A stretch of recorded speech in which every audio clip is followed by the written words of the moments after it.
The great news is that ever since card fraud invaded Namibia in 2010, it has come down drastically. All this as a result of non-stop consumer awareness campaigns by the local banking sector. It still remains an industry problem. However, I need to mention that it came down a big deal. It is very important that you look after your card.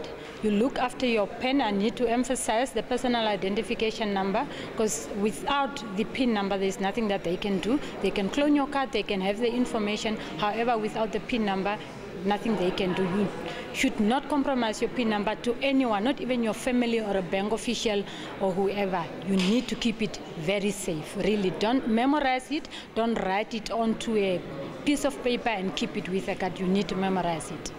Yes. Meanwhile, stakeholders continue to remain aware of the reality of card fraud and thus constantly seek for ways in contribution to the curbing thereof.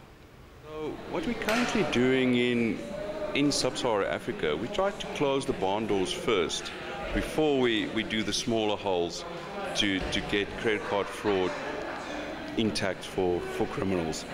The number one thing we're currently doing in Namibia is chip card issuance by the guys, all the member banks, as well as acceptance in the ATMs and the point of sale devices.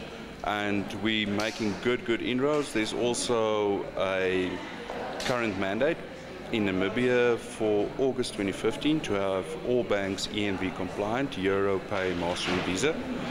We will get both issuance and acceptance of the Namibian market on chip and PIN, which is a big win for fraud and card cloning in Namibia and sub-Saharan Africa. Counterfeit card fraud remained the biggest form of card fraud in Namibia. This is mostly done at automatic teller machines when perpetrators pretend to offer assistance at the ATM. They use the opportunity to copy card information with skimming devices, and they memorize PIN numbers as they pretend to make conversation while you continue with your transaction. Francios Olivier reporting for the News on 1.